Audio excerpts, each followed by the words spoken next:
পৃথিবীর সমুদ্রপৃষ্ঠ থেকে সবচেয়ে উপরে অবস্থিত সর্বোচ্চ শৃঙ্গের নাম মাউন্ট এভারেস্ট।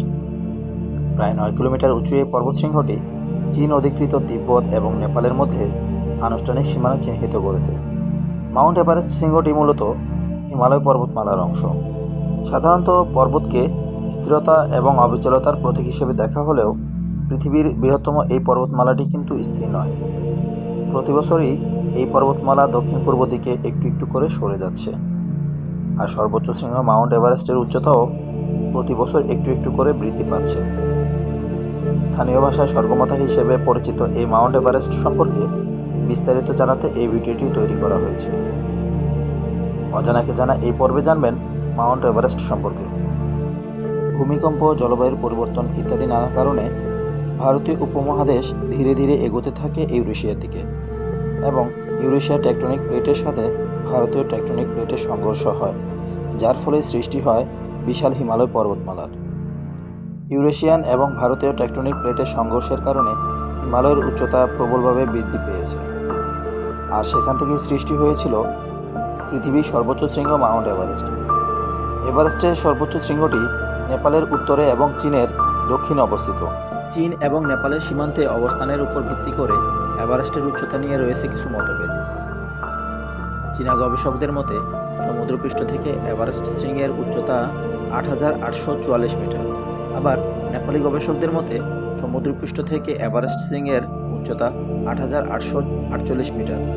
মাউন্ট এভারেস্ট প্রথমেই পৃথিবী পৃষ্ঠের সর্বোচ্চ বিন্দু হিসেবে পরিচয় পায়নি।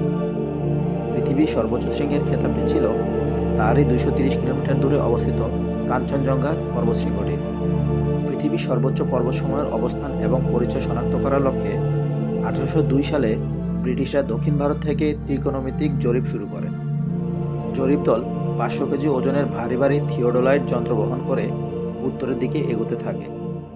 1830 সালে তারা হিমালয়ের পাদদেশে পৌঁছায়, কিন্তু রাজনৈতিক এবং ঔপনিবেশিক আগ্রাসনের সন্দেহে জরিপ দলের সবাইকে নেপালে প্রবেশের সকল আবেদনই প্রত্যাখ্যান করে দেয় নেপাল সরকার।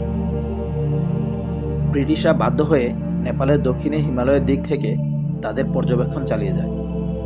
বর্ষা ও ম্যালেরিয়ার প্রকোপে বিপর্যস্ত দলটির 3 জন সদস্য মৃত্যুবরণ করেন ও 2 জন অসুস্থ হয়ে ইস্তফা দিতে বাধ্য হন।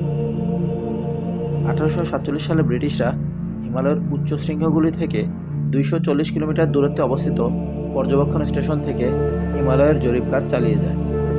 তবে দুর্যোগপূর্ণ আবহাওয়ার কারণে বছরের কেবল শেষ 3 মাস জরিপের কাজ চলত। 1847 সালে ভারতের সার্ভেয়ার জেনারেল অ্যান্ড্রি হুয়া হিমালয়ের পূর্ব প্রান্তে অবস্থিত সোহাজপুর স্টেশন থেকে বেশ কিছু জিনিস পর্যবেক্ষণ করেন। সে সময় কাঞ্চনজঙ্ঘাকে বিশ্বের সর্বোচ্চ পর্বতশৃঙ্গ হিসেবে বিবেচনা করা হতো, কিন্তু তিনি কাঞ্চনজঙ্ঘা থেকে 230 কিলোমিটার দূরত্বে অবস্থিত আরও একটি উচ্চ শৃঙ্গ লক্ষ্য করেন। প্রায় একই সময়ে জন আর্মস্ট্রং নামে তার এক কর্মচারীও আরও পশ্চিম থেকে এই চূড়াটি লক্ষ্য করেন এবং একে পিক বি হিসেবে অভিহিত করেন। আর কয়েক দফা পর্যবেক্ষণের পর পিক বি পর্বতটিকে পৃথিবীর সর্বোচ্চ শৃঙ্গের খেতাব দেয় ব্রিটিশ ভূতাত্ত্বিক জরিপ সংস্থা। যদিও সার্ভে পর্বতশৃঙ্গগুলির নামকরণ স্থানীয় নামে রাখতে ইচ্ছুক ছিলেন, কিন্তু অ্যান্ড্রুয়া বলেন যে তিনি 15 নং শৃঙ্গের কোনো স্থানীয় নাম খুঁজে পাননি। বিদেশিদের জন্য তিব্বত ও নেপাল উন্মুক্ত না থাকায় তারা স্থানীয় নামের অনুসন্ধান বাধাগ্রস্ত হয়। কিন্তু এই পর্বতের বেশ কয়েকটি স্থানীয় নাম ছিল, যেমন নেপালে অবস্থিত এই পর্বতকে নেপালের স্থানীয়রা সাগরমাথা বলে, যার অর্থ আকাশের দেবী। তিব্বতে পর্বতটিকে চুমুলংমা বলা হয়, যার অর্থ মহাবিশ্বের মা, কারণ এভারেস্টের শীর্ষ থেকে দেখা যায় বৌদ্ধদের পবিত্র স্থান। চীনাদের কাছে এভারেস্ট কোকোল্যাংমা নামে পরিচিত। দার্জিলিং অঞ্চলে প্রচলিত দেওদুঙ্গা বা পবিত্র পর্বত। ওয়াও এই যুক্তি উপস্থাপন করেন যে অনেকগুলো স্থানীয় নাম থাকায় যে কোনো একটি নামকে রাখা ঠিক হবে না। সে কারণে তিনি তার পূর্বসূরি সার্ভেয়ার জেনারেল জর্জ এভারেস্ট নামে এই শৃঙ্গের নামকরণের সুপারিশ করেন। স্যার জর্জ স্বয়ং তার নাম ব্যবহারের বিরোধী ছিলেন, কিন্তু তিনি রয়্যাল জিওগ্রাফিক্যাল সোসাইটিকে জানান যে এভারেস্ট নামটি হিন্দিতে লেখা যায় না ও ভারতীয়রা উচ্চারণ করতে পারে না। এতদ সত্ত্বেও বিশ্বের সর্বোচ্চ শৃঙ্গের নাম তার নাম অনুসারেই রাখা হয় মাউন্ট এভারেস্ট। ব্রিটিশ পর্বতারোহীরা সর্বপ্রথম এই পর্বতশৃঙ্গটি আরোহণের চেষ্টা শুরু করেন। নেপালে এই সময় বিদেশিদের প্রবেশ নিষিদ্ধ থাকায় ব্রিটিশরা তিব্বতের দিক থেকে এই পর্বতের উপর শৈলশিলা ধরে বেশ কয়েকবার আরোহণের চেষ্টা করেন। 1921 সালের এভারেস্ট পর্বত অভিযানে ব্রিটিশরা তিব্বতের দিক থেকে প্রায় 7000 মিটার উচ্চতা পর্যন্ত ওঠেন। এরপর 1922 সালের অভিযানে তারা এই পথে 8320 মিটার উচ্চতা পর্যন্ত উঠে মানব ইতিহাসের নতুন কীর্তি স্থাপন করেন। এই অভিযানে অবতরণের সময় তুষার ধসে 7 জন মালবাহকের মৃত্যু ঘটে। 1923 সালের অভিযান এভারেস্ট আরোহণের ইতিহাসে সবচেয়ে রহস্যময় অভিযান, কারণ জর্জ ম্যালোরি ও অ্যান্ড্রিউ শৃঙ্গের দিকে আরোহণের একটি অন্তিম প্রচেষ্টা করেন, কিন্তু তারা আর ফিরে আসতে পারেনি, যার ফলে তাদের আরোহণেই প্রথম সফল আরোহণ কিনা সে নিয়ে বিতর্ক তৈরি হয়। তারপর 1953 সালে 29শে মে এডমন্ড হিলারি ও তেনজিং নোরগে নেপালের দিক থেকে দক্ষিণ পূর্ব শৈলশিরা ধরে প্রথম এই শৃঙ্গ জয় করেন। এভারেস্টের জলবায়ু সবসময় জীবিত প্রাণীর প্রতিকূল। মাউন্ট এভারেস্টের শৈলশিরা এবং ক্লিফগুলোর মধ্যে বিভিন্ন ধরনের হিমবাহ রয়েছে। এক একটি শিখরে 600টির বেশি হিমবাহ রয়েছে, যা 1600 বর্গ কিলোমিটার এলাকা জুড়ে বিস্তৃত। এভারেস্টে বাতাসের গতি প্রায় 160 কিলোমিটার। রাতের বেলায় এভারেস্টের তাপমাত্রা -74 ডিগ্রি ফারেনহাইটের পর্যন্ত নিচে নেমে যায়। এভারেস্টে রাতের তুলনায় দিনের বেলা ঠান্ডা কম থাকে।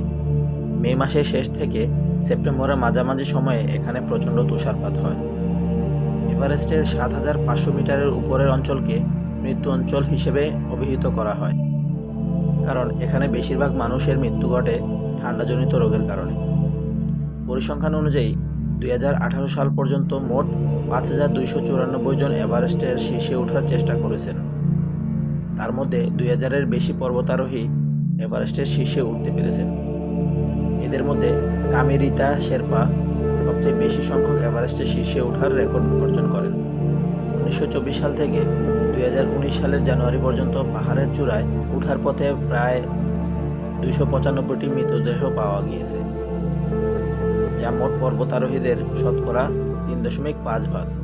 প্রতি 10 জন সফল পর্বতারোহীর মধ্যে একজন পর্বতারোহীর জীবন মৃত্যুর সম্মুখীন হয়। 1974 সালে কেউ পর্বত আরোহণের চেষ্টা না করার কারণে এই বছরকে এভারেস্টের ইতিহাসে কুমারী বছর হিসেবে গণ্য করা হয়। এভারেস্টে 18টি ভিন্ন ভিন্ন চলাচলের রুট রয়েছে। এভারেস্টে আরোহণের ক্ষেত্রে রয়েছে বয়সের পরিসীমা। নেপালের সীমান্ত দিক থেকে আরোহণ করতে গেলে 16 বছর বয়সী ও চীনা সীমান্তের পাশ দিয়ে আরোহণ করতে গেলে 18 থেকে 60 বছরের মধ্যে বয়স হতে হবে। এভারেস্টে আরোহণের জন্য জনপ্রতি $40,000, যা বাংলাদেশি টাকায় 34 লক্ষ টাকা খরচ করতে হবে। যারা পর্বত আরোহীদের গাইড হিসেবে কাজ করে তাদেরকেই শেরপা বলে। ছোট থেকেই এভারেস্টের ঠান্ডা পরিবেশ ও কম অক্সিজেনের বড় হওয়ার কারণে তাদের কিছু শারীরিক পরিবর্তন রয়েছে, আর এই কারণে এভারেস্ট শৃঙ্গের আরোহণের ক্ষেত্রে শেরপারাই সবচেয়ে এগিয়ে থাকে। জলবায়ু পরিবর্তনের ফলে এভারেস্টের চূড়ার চারদিকে বাতাসের চাপ বেড়ে চলেছে, যার ফলে হিমবাহ গলছে নজিরবিহীন গতিতে। এ কারণেই বরফ গলা হ্রদের সংখ্যাও বাড়ছে। এই পরিবর্তন পর্বতারোহী আর দক্ষিণ এশিয়ার বিপুল জনগোষ্ঠী সকলকে বড় ক্ষতির দিকে নিয়ে যাচ্ছে।